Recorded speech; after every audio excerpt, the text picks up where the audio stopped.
आंखों में अरमान लिया मंजिल को अपना मान लिया। आंखों में अरमान लिया मंजिल को मान लिया। मुश्किल क्या आसान क्या, ठान लिया तो ठान लिया। सबसे पहले अंकुश आर्ट्स क्लासेस पर आज जो मनोविज्ञान के पार्ट 9 जो है कहानी की तरफ फिर से हम बताएंगे। आप उसी उमंग के साथ आप सभी भाइयों को दोस्तों को स्वागत है। और इसके बाद जो है साइकोलॉजी के 9वां पार्ट यानी 81 से लेके 90 तक जो है कराएंगे फिर जो है कहानी की तरह। इसके बाद आप कहते हैं बहुत सारे बच्चे ये भी हमको कहने आते हैं कि देखिए हम साइकोलॉजी हमको नहीं समझ में आता है। रियली में साइकोलॉजी बउआ है, लेकिन वही बात आपको समझ में नहीं आता है तो वो जो कठिन लगता है, जो आपको भोगने में कठिनाई होती है। हमने 1 से पार्ट 10 तक बताएंगे यानी 100 प्रश्न आपको कभी भी नहीं समझ में आता है तो इसके बाद एग्जाम के एक दिन पहले भी आप देखते हैं तो पूरा जो है 35 में 35 नंबर करके आइएगा। 100 नहीं 2000% सही हम बोल रहे हैं कि आप गारंटी देते हैं कि पूरा पूरा जो है टकराएगा, हूबहू यहीं से आएगा। आज जो है इसे पिछली बार जो है हमने 2 नंबरी वाला प्रश्न करा रहे थे, लेकिन इससे पहले पता है और बीच बीच में हमने 5 नंबरी भी डालते थे। तो आपके अगर पीडीएफ लेते हैं तो आप पीडीएफ में पूरी जो है अच्छी तरीका से दिया गया है किस तरह से कैसे बनाया जाता है, कैसे लिखाया जाता है। ज्यादा देर न करते हुए हम स्टार्ट करते हैं। फिर आइए अपना सवाल की ओर। पहला कह रहा है कि आक्रामकता, आक्रामकता सुनिए। पहला कह रहा है आक्रामकता एवं हिंसा के कारण निर्धारक तो कौन कौन है, और जरा बताइए कि कौन कौन है आक्रामकता। यानी आक्रामकता के मतलब होता है जब कोई व्यक्ति समूह में या किसी समूह में किसी पर किया गया प्रहार या किसी को क्षति पहुंचाना ही आक्रमण कहलाता है। तो यही कहता है आक्रमण एवं हिंसा। हिंसा के मतलब होता है मारकाट। जैसे महात्मा गांधी अहिंसा के राह पर चलता है, लेकिन हमारे जो है युवा भगत सिंह जो है हिंसा के मार्ग पे चलते थे, यानी खून के बदला खून लेना चाहते थे। यानी संघर्ष के जिस तरह से हत्या लाठी प्रहार किया गया था उसी प्रकार जो है कथी कहता था खून का एक एक बदला जो है किल का साबित होगा।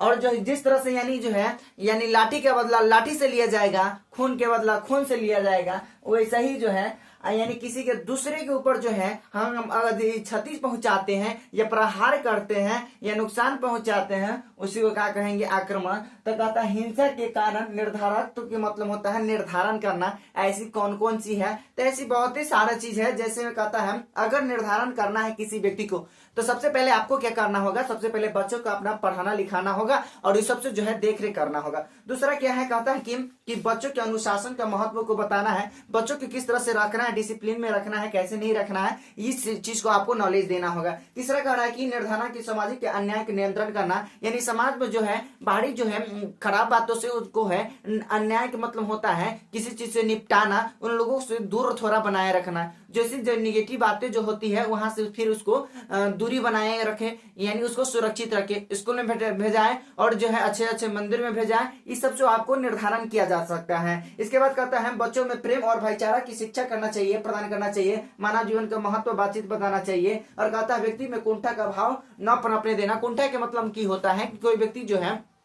किसी लक्ष्य तक पहुंचने जा रहा है और उसको हम गिराने की कोशिश करते हैं, उसी को कुंठा कहते हैं। तो ये भी बात जो है आप ध्यान में रखिएगा। दूसरा क्वेश्चन कह रहा है ये जो 5 नंबरी था तो आप पीडीएफ में लेते हैं तो पूरा अच्छा तरीके से डिटेल से लिखा हुआ है। आप पीडीएफ अगर लेना चाहते हैं तो ज्यादा नहीं देर न करते हुए 93 34 75 84 55 आप इस पर व्हाट्सएप करते हैं तो आपको फ्री ऑफ कॉस्ट नया साल से पहले, नया साल 2025 से पहले आप करते हैं, यानी इससे पहले करते हैं तो आपको फ्री ऑफ द कॉस्ट आपको पीडीएफ जो है प्रोवाइड की जाएगी। यानी व्हाट्सएप पर हाल लिख के आप भेजते हैं तो आपको जो है फ्री में आपको पीडीएफ मिलेगी। बात समझ में आ गई होगी। चलिए हम स्टार्ट करते हैं। दूसरा नंबर प्रश्न जो है भी एकदम मोस्ट टकाटक जो है हमेशा हर साल में पूछा जाता है। इसके बाद कहता है क्रेशमर के अनुसार व्यक्तित्व के प्रकार का प्रकाश डाले। आपका था क्रेशमर था, क्रेशमर के अनुसार व्यक्तित्व का प्रकार पर जो है प्रकाश डाले। इसका मतलब क्या होता है हम बता रहे हैं सर क्या होता है। क्रेशमर जो था, क्रेशमर जो है एक वैज्ञानिक के नाम रहता है। कहता है इनके अनुसार, कहता क्रेशमर के अनुसार व्यक्तित्व के पर प्रकाश डाले। यानी व्यक्तित्व कहने का मतलब होता है जब कोई व्यक्ति बोलता है तो बोलने में उनकी जान होती है, पर्सनालिटी होनी चाहिए, उनकी कपड़ा पहनने का तरीका होना चाहिए। इसके बाद कहता है कि वे उनके ऊपर जो है प्रकाश डाले। देखिए क्रेस्मर के अनुसार जो होता है, कहता है कि शरीर की सजावटी जो होता है, संरचना जो होती है, शरीर की संरचना किस किस आधार पर है, उनके ऊपर प्रकाश डालिए। समझ में आई बात। क्रेस्मर के अनुसार जो है शरीर की जो है संरचनाएं जो है किस प्रकार की गई है, तो शरीर के संरचना के आधार पर किया गया है। उसी तरह दोस्तों देख रहे हैं, जैसा मैं आपको लौकता होगा यहाँ पर जो है 82 नंबर क्वेश्चन। इसके बाद जो है क्रेस्मर के अनुसार कौन था, स्थूल काय था, कृश काय था, पुष्ट काय था और विशाल काय था। यानी कहा जाए तो 82 number, 83 number, 84 number, 85 number, 86 number एक ही प्रश्न है। अब एक ही प्रश्न तो है, लेकिन बात जो है यहाँ ये समझने वाली है कि ये बताइए कि नंबर बाय नंबर का है दिया। तो कई बार एग्जाम में ये पूछ देता है कि विशाल काय क्या है, पुष्ट काय क्या है, कृश काय क्या है, स्थूल काय क्या है। आप अगर क्रेस्मर जो था यह 4 प्रकारों में जो बटा शरीर की संरचना के, अगर पूछ दे आपसे स्थूल काय क्या है तो ये चारों जाने होइएगा। 5 नंबरी में पूछे तो ये चारों लिखेंगे। अगर 2 नंबरी में पूछेगा तो ये चारों में से एगो पूछेगा। बात जो है आपको एकदम टकाटक समझ में आता होगा। समझ में आया बात। तो सबसे पहले स्थूल काय में क्या था, देखिए स्थूल काय साइकोलॉजी में मानिएगा ना, रियल में दोस्त बहुत ज्यादा मजा आता है। आप लोग कमेंट नहीं करते हैं, आप लोग कमेंट किया कीजिए, तबे तो हम मोटिवेट रहेंगे, तबे तो हर एक सब्जेक्ट के हम डालेंगे। ऐसे डिमोटिवेट हो जाते हैं। और जो है मोटिवेट रहने के लिए आप लाइक करिए, दोस्तों के साथ शेयर दबा दबा दबा बना रहेगा। दबदबा था, दबदबा है, दबदबा बना रहेगा। इस तरह से जरूर कीजिए। देखिए स्थूल काय में क्या था, स्थूल काय में था कि व्यक्ति जो है बहुत मोटा होता है। स्थूल काय में बहुत होता है, मोटा होता है, और इनको जो है गुस्सा नहीं आता है। जो मोटे रहते हैं कभी भी देखिएगा, स्थूल काय में क्या होता है, व्यक्ति जो है एकदम जो है स्थूल काय में क्या होता है, शरीर जो है मोटा रहेगा और उनका गोलाकार रहेगा, और गोलाकार स्वभाव देखिएगा तो खुश मिजाज रहेगा, शांत रहेगा। इसी को साइक्लोआइड कहते हैं। स्थूल काय को क्या कहते हैं, साइक्लोआइड कहते हैं। व्यक्ति जो है क्या होगा, मोटा होगा, मोटा होगा, गोलाकार होगा, गोला होगा, और जो है हमेशा जो है खुश मिजाज होगा, यानी खुश होगा, यानी शांति मिजाज के होगा। ऐसे व्यक्ति में ये भी बात जो है आपको परफेक्ट रूप से आपको समझ में आ गई होगी। और ये जो है समाज से लेन देन रखता है, और वही क्रेस काय में जस्ट इसका उल्टा होता है। क्रेस काय में होता है, या क्रेस काय क्रेस्मर ने ही दिया था। और यह जो है क्रेस काय कहता है कि देखिए व्यक्ति जो है दुबले पतले चितला होता है, और इसमें व्यक्ति जो होता है गुस्सा बहुत ज्यादा करते हैं, इससे समाज से कोई लेना देना नहीं रहता है।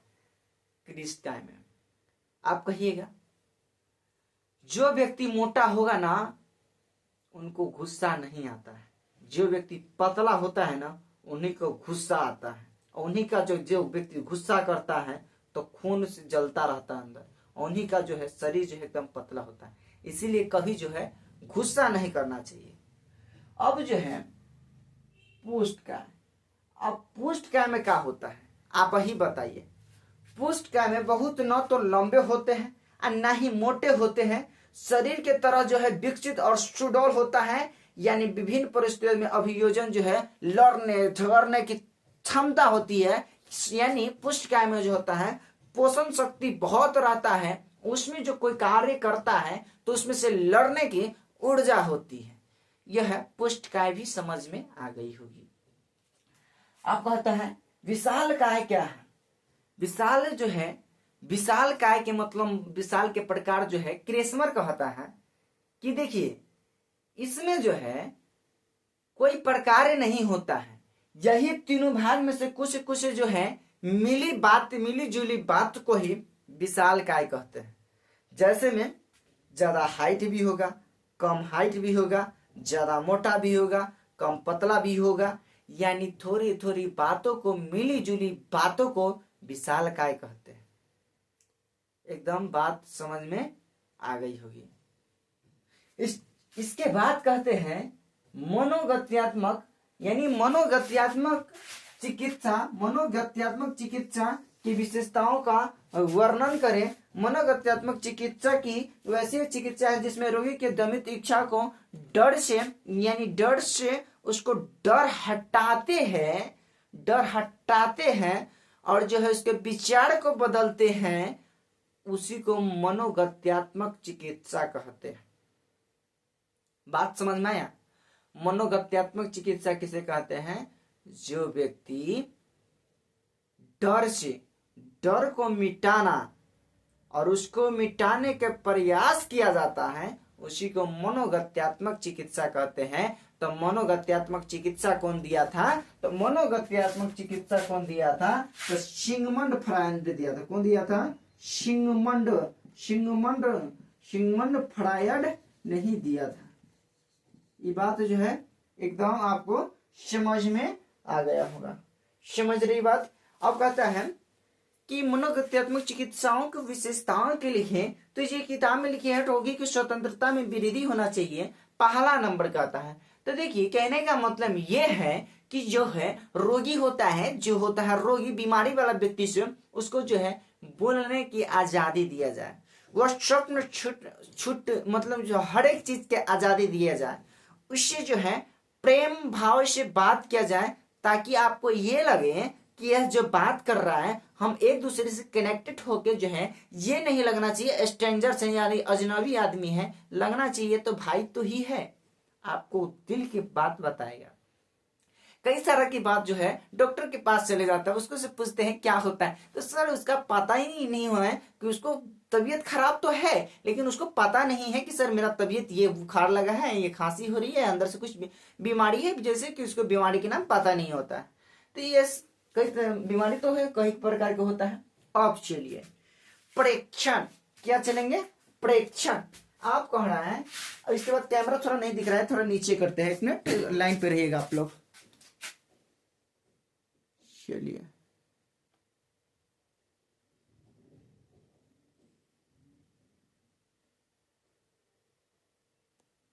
चलिए दिख रहा है अब?